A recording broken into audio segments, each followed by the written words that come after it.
In the maritime industry, the average age of a merchant navy officer is around 58, and they're forecasting 16,500 officer shortfall by 2025. The merchant navy as a whole is suffering a huge shortage of qualified officers. At the moment, I think by 2025 we're looking at a global shortage of 148,000 officers across the world working on merchant ships, and that's a skills gap that we need to fill. We have an ageing workforce within the port, as in most marine industries. Humber Marine Alliance is an employer-led organisation that was developed to assist in inward investment into the Humber region for the maritime companies and the supply chain related to the maritime industries. There are now something over 230 companies belonging to Team Humber Marine Alliance, from the big offshore wind developers to small engineering companies who are part of the supply chain much further down. Getting people aware that there's job roles that are here, that are diverse job roles, not necessarily that having to go to sea, but you can still be in the marine industry, is a message we need to get out to them.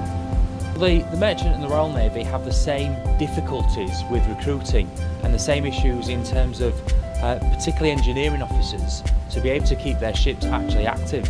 And students, again, although they can apply to the Royal Navy at 16, a lot of students don't want to join at such a young age. They want to get backup qualifications first as an A-level, and by doing the course with us, that allows them to do that. They have lots of technical officers, warfare officers, but in order to navigate the ship they have a severe shortage of trained navigating officers and engineering officers. And as of last year there were 13 frigates, if I remember correctly, that hadn't actually put to sea this year because they had insufficient crew. And the Royal Navy is currently bringing in Canadian engineering officers on secondment to man our warships. SSTG was formed 40 years ago by 3 local shipping companies in Medway. They didn't understand the arrival of STCW, which is the training certification for seafarers all over the world. So they employed one person, and since those days we've grown now to managing over 20 shipping companies. Well, degree apprenticeships are something that's very new to universities and to employers too. And it's something that the university's been really keen to work very closely with employers and other partners as well to develop programs that are really going to add value to their businesses. So we spotted that there's an opportunity here, and we have started developing programs that are specific to the different sectors that we work with.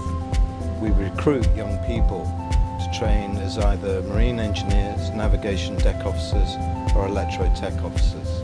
The government have now actually doubled their funding for training of merchant navy officers, and as such we're now looking to recruit 1,400 officer cadets each year by 2025. Currently the figure is about 750, so we're looking at doubling that by 2020. We realised early on that very much of the offshore wind development was going to be on our doorstep off the Humber, and it was key that we positioned the Humber as one of the centres for the offshore wind industry.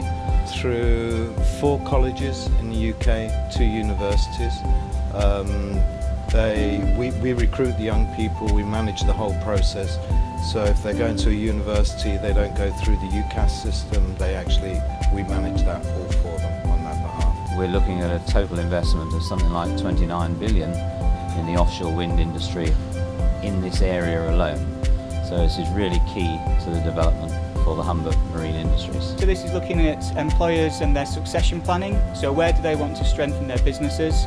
And there are specific roles. I think there's a huge variety of roles in the maritime and logistics sector, and these apprenticeships can help to fill those roles and provide really rewarding careers for people. We have designed a part-time flexible degree called the Supply Chain Leader Professional, which will go live in January 2019. It's very much been co-designed with employers alongside the University of Hull, and it has a range of modules that allow employers to take advantage of taught modules, negotiated learning modules. So it's flexible, it embraces a plug-and-play approach, it's fast, it's within 3 years, and ultimately it will deliver return on investment back to the business, and that's what this is all about. So it's aimed at helping to upskill existing logistics managers within the business to become supply chain leaders of the future, and to really address this skills shortage that we have in the UK industry. We tend to look for GCSEs, 5 of those GCSEs, with maths and English being the priority. We've been looking to fill the gap between age 16 and 18, because at age 18 students can apply for an officer cadetship, but they're often lost to the industry because at age 16 they can't really start the training because there's concerns about health and safety regulations of working on board at that age. So we've put together a course between age 16 and 18 that means that students can start their maritime training and continue with the normal academic qualifications, so that when they get to age 18 they have that head start for applying for a cadetship, and if they had changed their mind they still have academic qualifications that they can do elsewhere anyway. We look at apprentices from the age of 16 all the way through to 28, so some people say 28 is not that young, but it's still young enough to be an apprentice and start over. The routes available to the young people are either an HNC, HND or foundation degree, which is all higher education that's fully sponsored, everything's paid for, and the young person's paid while they do the course themselves. So they can get higher education totally debt-free. Well, my dad was an engineer and I've always preferred engineering over like an office-based job. I always preferred to get my hands dirty and fix things. I started as an apprentice, I'm in my 3rd year now. We've got one gentleman in particular. He did a degree in physiotherapy. He was working for one of the big rugby clubs and he saw an advert for a port marine operations officer. He spoke to a few of our apprentices and realised that he'd gone down the wrong career path, and he's now currently at college starting his apprenticeship and starting his career all over again. Something different every day, and you're working on a big scale, big port that not many people see from the outside. They just don't have a clue about it, but you're actually in there fixing things. So I would like to think I'd end up as an assistant dockmaster, either at Grimsby or in the future at Immingham. When they're qualified, they can work on any ship anywhere in the world. Currently, if a junior officer was qualifying today, their salary would be 25 to 30k, invariably tax-free, and only working 6 months of the year for it. I'm the only English trainee. All the rest of the engineers and trainees are Dutch or Latvian, so there's a bit of a communication barrier, but after you get past the communication barrier, it's good. It's because I wanted to do it for the last 6 years. I'm always making sure I'm like 150%, not 110, 150%, and it seems to work. I think one of the great attractions of the apprenticeship system now, with the significant funding put in by government, is that employers are able to take people on and train them, give them a thorough training so they come out as skilled employees, but more importantly they come out with no debt. All of our apprentices are paid from the day they start with ABP.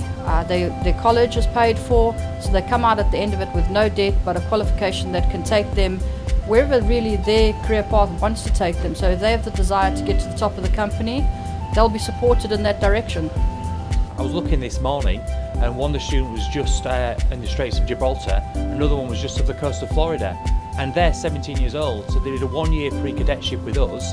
They did some A-level maths, AS maths was in there, and maritime qualifications. So they've got their A-levels if they want to fall back on, but it helped them be selected for a cadetship at a really young age, rather than even having to wait to 18.